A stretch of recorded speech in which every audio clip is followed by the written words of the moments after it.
মায়াবী লাগছে রাস্তাটাকে। এই যে সামনে লেখা আছে এলিফ্যান্ট ক্রসিং জোন। জঙ্গল নাকি কিছুই বুঝতে পারছি না। এই যে নেপাল গেট।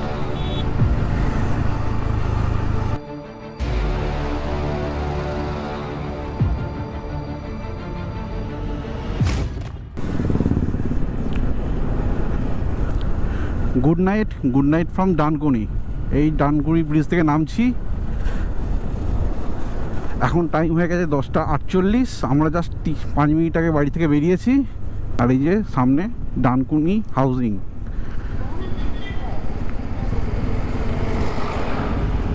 এখন ঘড়িতে টাইম হয়ে গেছে রাত 11টা। আর আমরা আজকে বেরিয়ে পড়েছি নতুন একটা ট্রিপের উদ্দেশ্যে। আমাদের আর এক ড্রিম ডেস্টিনেশন মুক্তিনাথ ট্রিপের জন্য আমরা আজকে বেরিয়ে পড়েছি। আজকে আমাদের রুট প্ল্যান হচ্ছে, আমরা প্রথমে বর্ধমান যাব, বর্ধমান থেকে দুর্গাপুর থেকে আসানসোল থেকে আমরা ধানবাদের ঠিক জাস্ট একটু আগে আমরা হাইওয়ে ছেড়ে দিয়ে লাকিসরাই বেগুসরাই হয়ে আমরা উঠবো মুজফ্ফরপুর। তারপর ওইখান থেকে আমরা রক্সল বর্ডার ঢুকবো। তো চলো যাওয়া যাক। মোটামুটি আমাদের রক্সল বর্ডার ঢুকতে আজকে তো হোল নাইট, কালকে মোটামুটি বিকাল 5টা বাজবে অ্যাপ্রক্স আইডিয়া। তো দেখা যাক কতক্ষণ আমরা ঢুকতে পারি। তো চলো লেটস গো। এখন ঘড়িতে টাইম রাত 12টা আর আমরা পালসিট পৌঁছে গেছি। আমরা এখন বাড়ি থেকে 64 কিলোমিটার এসে গেছি। আর কিছুক্ষণ পরই বর্ধমান চলে আসবে। তো যাওয়া যাক। বাবা বাম্পার।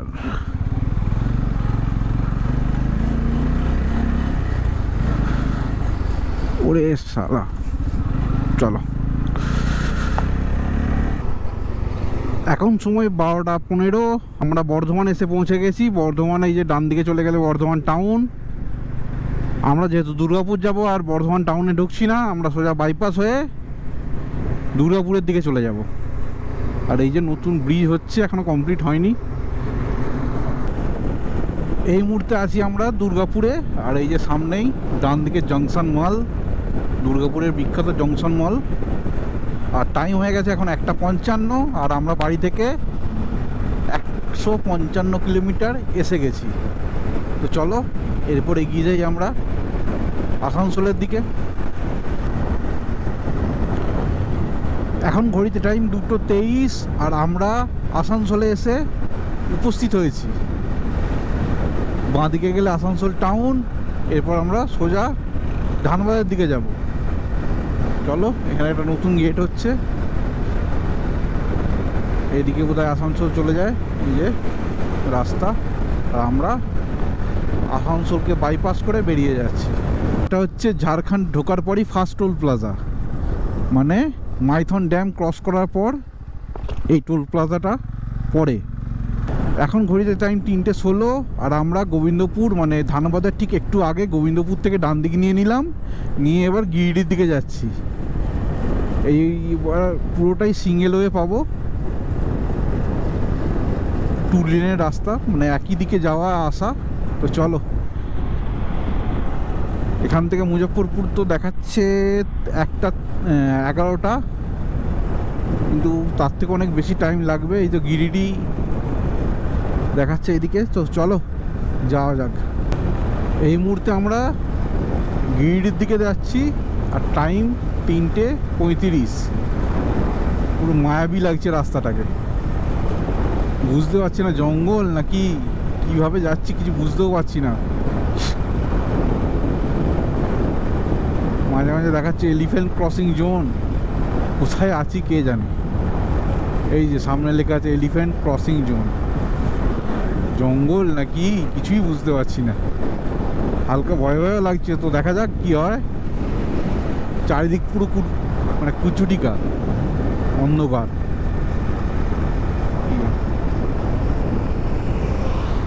দাঁড়িয়ে গেল কেন?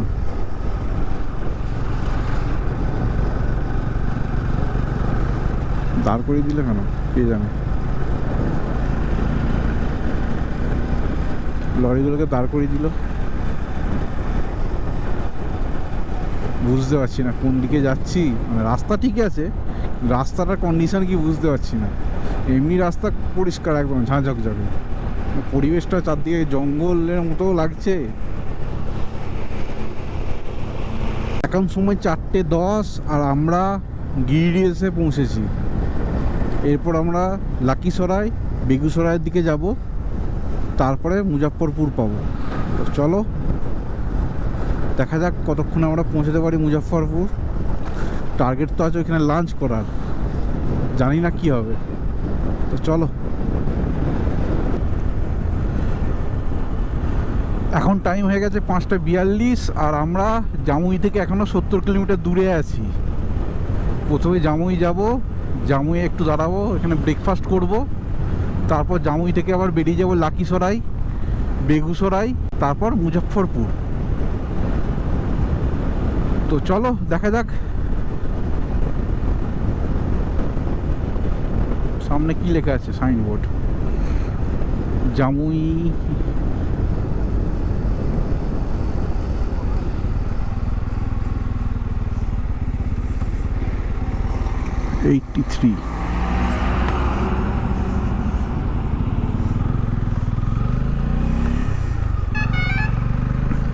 জামুই 83।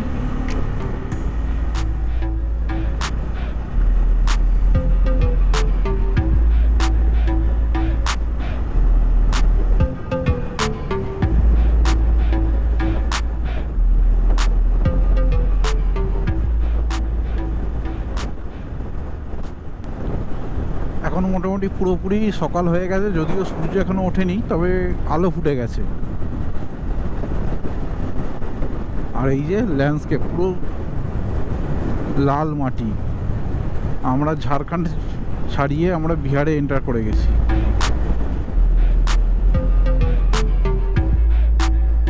এগুলো কি কয়লা নিয়ে যাচ্ছে? বাবারে, যা লোড করেছে গাড়িতে। তো যাই হোক, চলো।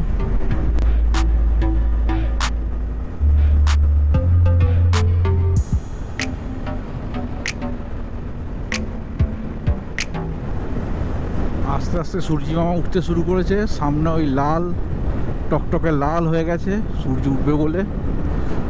জানি না গোপুরে ধরা পড়বে কি না, চোখ দিয়ে সুন্দর দেখতে পাচ্ছি লাল টকটকে হালকা মেঘের আড়ালে সূর্যিমামা উঁকি মারছে ঠিক এই জায়গাটা। জানি না দেখা যাবে কি না, যাই হোক চলো।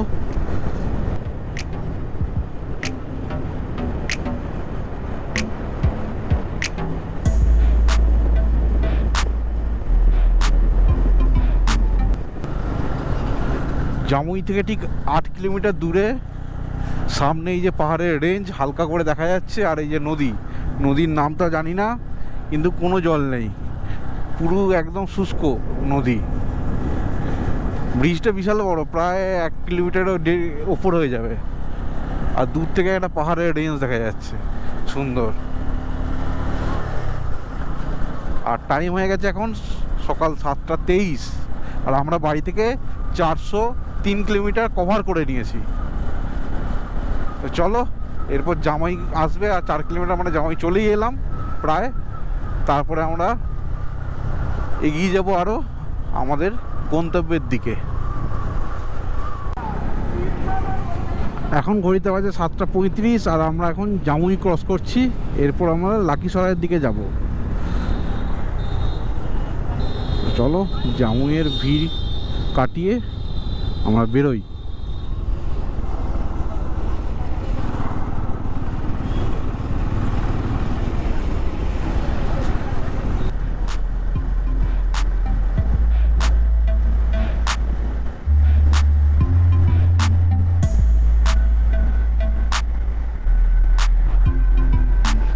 লাকিসরাই যাওয়ার রাস্তায়, লাকিসরাই থেকে ঠিক আর 10 কিলোমিটার দূরে এরকমভাবে পাহাড়ের মানে পাথর দিয়ে এরকম পাহাড়, এরকম আমি কোনোদিন দেখিনি। বড় বড় চাই হয়ে পাথরের মতো একটা জিনিস ক্রিয়েট হয়েছে। এত বড় বড় পাথর কেই কাটলো, কীভাবে এখানে এলো কে জানে। চলো, লাকিসরাই মে আপকা স্বাগতম। এখন বাজে 8:10, আর আমরা লাকিসরায় পৌঁছে গেছি। এরপর আমরা যাব বেগুসরাইয়ের দিকে। লাকিসরায়ে ব্রিজ, রেলের ওপরে।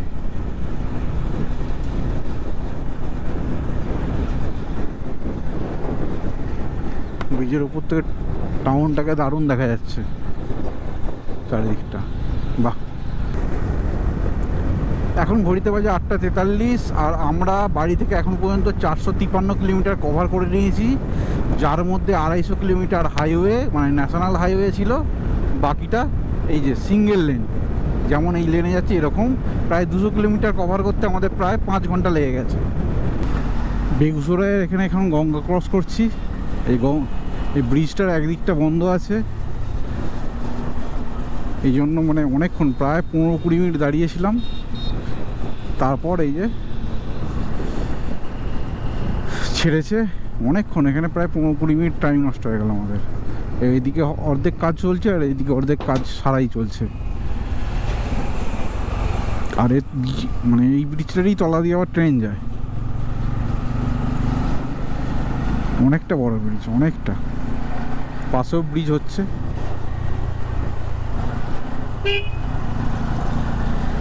চলো,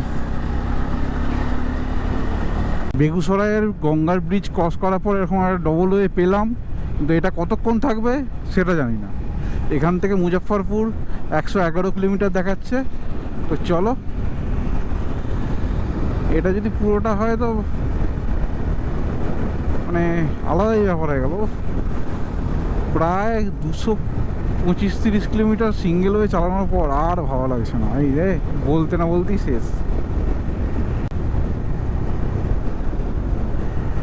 চলো, রাস্তা ক্লোজ, আবার সেই সিঙ্গেল ওয়েই আছে আমাদের ভাগ্যে, আর কি হবে। চলো, এখন ঘড়িতে বাজে 10:35 আর আমরা জাস্ট বেগুসরাই থেকে একটু বেরিয়ে এসে বাইরে আর একটা ধাবায় দাঁড়ালাম, দাঁড়িয়ে রুটি খেলাম আর তরকা খেলাম।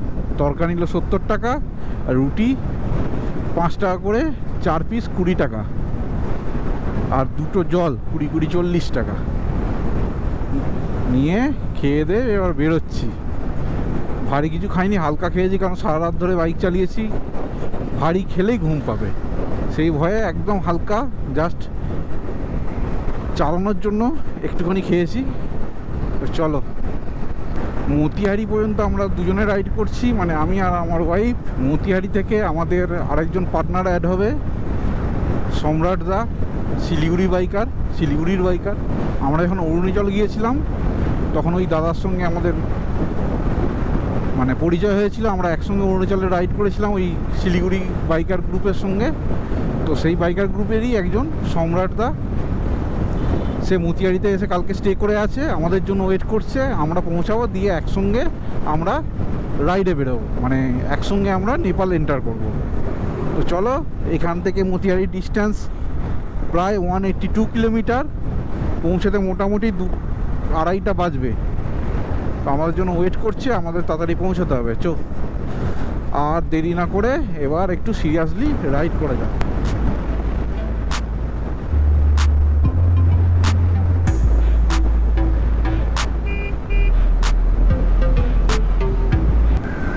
এখন সময় গেছে দুপুর 11টা, আর আমাদের কাছে একটা বড় চ্যালেঞ্জ হচ্ছে বিহারের এই ওয়েদারটা। যত টাইম যাচ্ছে তত আবহাওয়া পুরো আগুন হয়ে যাচ্ছে, পুরো লুয়ের মতো বুকে লাগছে হাওয়াটা। জানি না, এইভাবে বেশিক্ষণ রাইড করা যাবে না, সম্ভব না। একটু করে রেস্ট নিয়ে নিয়ে যেতে হবে আর জল খেয়ে খেয়ে যেতে হবে, নাহলে অবস্থা খারাপ হয়ে যাবে, লু লাগা ব্যাপারটা হয়ে যাবে আর কি। চলো, আমরা সবেমাত্র কত কিলোমিটার হবে, ওই 25-30 কিলোমিটার এসছে, আর একটু চালাই, তারপর আবার একটু দাঁড়াবো ছাওয়াতে, নাহলে সম্ভব না, যা গরমটা লাগছে অতিরিক্ত লাগছে। এখন ঘড়িতে টাইম 12:57 আর আমরা জাস্ট মুজফ্ফরপুর এসে পৌঁছালাম। এখান থেকে মতিহারির দূরত্ব অ্যাপ্রক্স 90 কিলোমিটার। তো চলো দেখি কতক্ষণ লাগে। আর তারপর মতিহারি থেকে আমরা যাব রক্সল বর্ডার। তো চলো, আমরা এখন কিছু খাচ্ছি না এখানে, কারণ খেলেই ঘুম পাবে। অতএব খালি পেটে চলো। মতিয়ারি 86। মুজাফফরপুর পেরোনোর পর এরকম ডবল লেন মানে 4 লেনের হাইওয়ে পেয়েছি। কতক্ষণ থাকবে জানি না, তবে মোটামুটি 5-6 কিলোমিটার এখন পর্যন্ত যাচ্ছি। এটা যদি পুরোটা মতিয়ারি পর্যন্ত যায় তো সেই ব্যাপার, নাহলে আর কি যেমন যাচ্ছিল সেরকমই যাবে। চলো কতটা যায় দেখা যাক, আমিও আপডেট দেব। আর এখন ঘড়িতে টাইম হয়ে গেছে 1:15, আর মতিয়ারি থেকে আমরা 72 কিলোমিটার দূরে আছি। মুজাফফরপুরের বিখ্যাত লিচু গাছ, লিচু এই যে একের পর এক বাগান, পুরো ডান দিকে বাঁ দিকে, ওইদিকে অনেক আছে, পুরো বাগানটা অনেক লম্বা। এইদিকে চারিদিকে শুধু লিচু গাছ, কিন্তু এখন লিচু হয়নি, পুরো লিচু গাছের বাগান।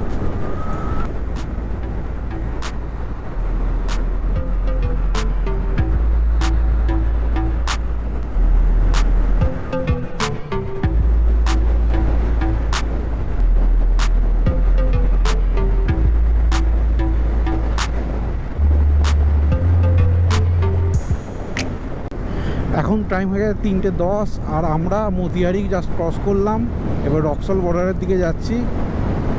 তো চলো, এখন টাইম হয়ে গেছে 4:10, আর আমরা রক্সলে এসে পৌঁছে গেছি।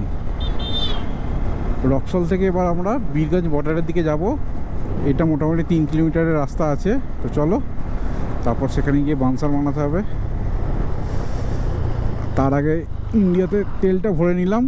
ওইখানে তেলের কি দাম টাম কিছু জানি না, ভরতে তো হবেই, কিন্তু এখানে কার্ড দিয়ে ভরে নিলাম, ওইখানে তো ক্যাশ দিতে হবে। তো চলো, ফুল ট্যাঙ্ক করে নেপালে ঢুকছি। এই মুহূর্তে টাইম হয়ে গেছে 5:54, আর আমরা নেপাল এন্ট্রি নিচ্ছি। সামনে নেপালের গেট।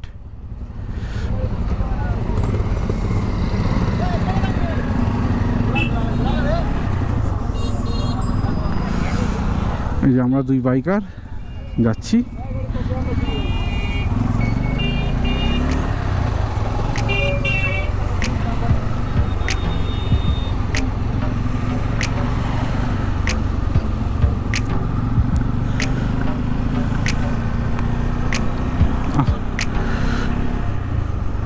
এই যে নেপাল গেট।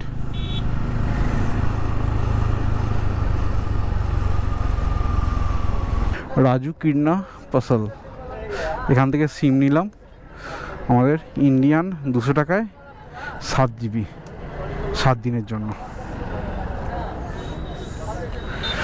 আর আমরা বানসার অফিসে গিয়ে ডাইরেক্ট বানসার বানালাম, তার জন্য আমাদের লাগলো 200 নেপালি টাকা, 7 দিনের জন্য 1400 নেপালি টাকা। কোনো এজেন্ট ধরিনি, এজেন্ট ধরলে 200 টাকা ওরা ইন্ডিয়ান চাইছিল, তো আমরা ডাইরেক্ট নিজেরা গিয়ে নিজেরা করিয়ে নিয়েছি। তো চলো, নেপালে আমরা এসে গেছি, বীরগঞ্জ।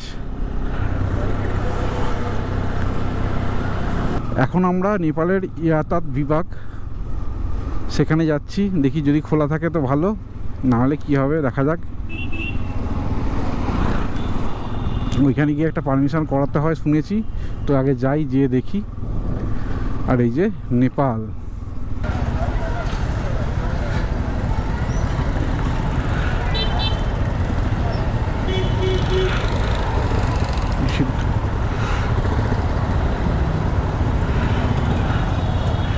জিজ্ঞেস করে না।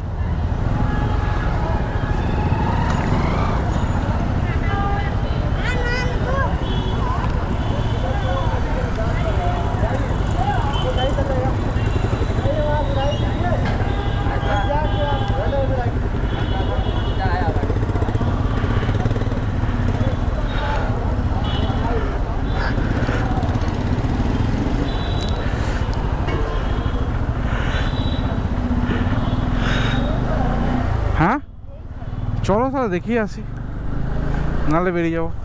না ভাবছিলাম যে নাহলে দিয়ে দেবো 500 টাকা এখানে ফাইন, 500 টাকা ফাইন দিয়ে দেবো। 300 টাকা এক্সট্রা লাগবে, তার জন্য তেলও তো পুড়ছে 100 টাকার।